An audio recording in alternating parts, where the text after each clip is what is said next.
Now, fans of the heavy metal group Metallica, and that I'm sure includes many of you listening, oh, to be sure, those people have had to wait 5 years for the band's latest album, Death Magnetic, which was released finally last month. But in just those past 4 weeks, the CD has provoked a rather unexpected response. Nearly 16,000 fans have signed an online petition saying the album's too loud, and they're calling for it to be remixed or remastered. They say Death Magnetic is just a wall of sound, and one which has effectively buried the music. And some fans are even planning to send back their copies to Metallica's offices in protest. Our reporter Joel Moores has been asking why. My name's Catherine, and I've been a Metallica fan for about 20 years. My name's Scott, and I've been a Metallica fan since the late 80s, early 90s. I bought the album online, and to begin with I thought that my headphones might be broken because it sounded very loud to begin with and a bit distorted and rather crackly. So I played the CD straight onto the computer and that sounded the same, and I played it on a CD player and that sounded the same, and I thought, this is weird, this just doesn't sound right. I wonder if the CD's faulty. So had a quick look on the Metallica forums, and it seemed like lots of the people had the same problem. I think my experience was very similar, actually. I was a member of Mission Metallica, so they released a lot of early samples that I got to hear, and at first I thought they had actually broken them so that people, didn't pirate the early samples. But my brother had also bought the CD, and to my dismay found out it was exactly the same. So that's my introduction to Death Magnetic. So how would you describe the sound quality on the CD? It just seems distorted, and, well, it's very loud. And on certain notes and certain parts of the music, like when James hits high notes, you can't really tell what he's singing. You can't make the lyrics out very clearly, and a lot of the subtle nuances that are in some of the tunes, because there are some very complex tunes running through all these songs on the album, you just can't really hear them or make them out.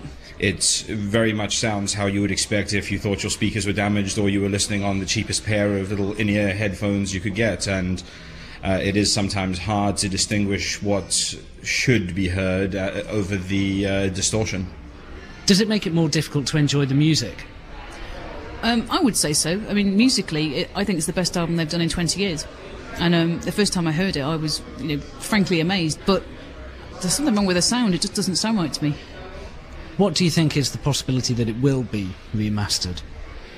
I hope that it will be remastered, but I think realistically speaking, I have my doubts.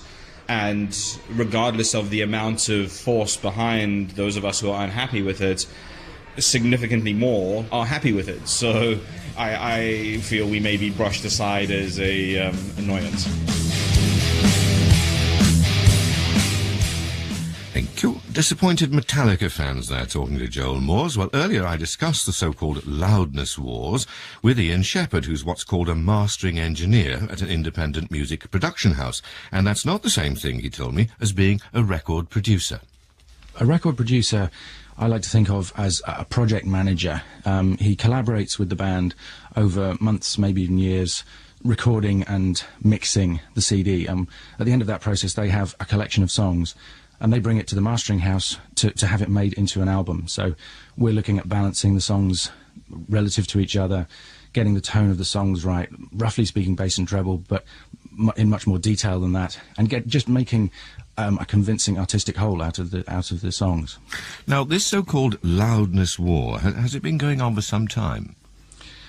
It has. I mean, it goes right back. I mean, the earliest examples, even a label like Motown were pushing the levels that were recorded onto vinyl as high as they possibly could back in those days, just to make their product try and stand out from everybody else. And now we're seeing it repeat with CD. The 80s saw the levels being quite conservative, but then something like the Red Hot Chili Peppers' Californication album about 10 years ago used to be a benchmark of a really loud CD, or a CD with a very high level, I should say. And so I seem to remember Phil Spector having or inventing the wall of sound. So this is not something that's unique to heavy metal. I mean, pop's involved there, and folk and jazz. Absolutely, yes. Unfortunately, that's true. I mean, heavy metal is supposed to be loud, and supposed to be distorted, and a lot of pop music is supposed to be very loud. The paradox of this is that the loudness war is making things actually end up sounding quieter. CDs have a maximum level that you can push things to, and if you try and push the music up against that brick wall, you just squash it, you just crush it. So the quiet bits become loud, the loud bits become quiet. There's no contrast, there's no light and shade. You take all the features out of it. You take a lot of what's interesting about the music away, yeah. I should say that in a moment we'll play examples of this so people can hear what we're talking about. It just occurred to me when I first heard of the problem, well, if it's too loud, you just turn the volume down, but you're not. You say it's not just about the sound level, it's about the features. That's right. The level on the CD is being pushed so hard that the actual musical signal on the CD is distorted and crushed. Turning the volume down just gives you a quieter, distorted, crushed sound.